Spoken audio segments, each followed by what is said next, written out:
क्या नाम है आपका? नफीस अहमद एडवोकेट। ये आज कोर्ट में कुछ जो है आरोपी की पेश किए गए, क्या पूरा मामला? ये लोग पढ़ने के लिए आए हुए थे यहाँ पे और वीज़ा पे आए हुए थे। ये उनका टाइम निकल गया और सबसे बड़ी बात ये थी कि भाई ये जो मौलाना ये थे मदरसे के संस्थापक वगैरह, जी जी। इनको भी गिरफ्तार कर लिया गया इसमें।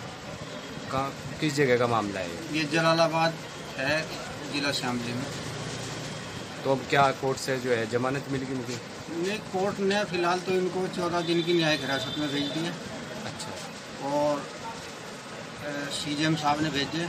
सीजेएम साहब के यहाँ से इनकी जमानत अर्जी खारिज होने की उम्मीद है और डीजे कोर्ट से जमानत की उम्मीद है। कितने आदमी हैं ये 4 हैं।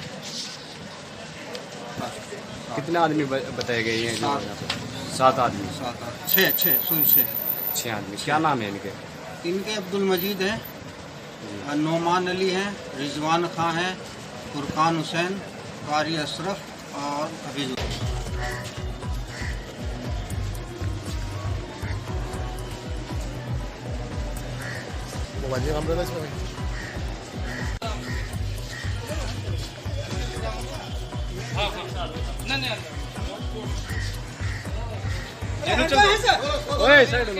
जेनू साहब आओगे? घर को चलेंगे।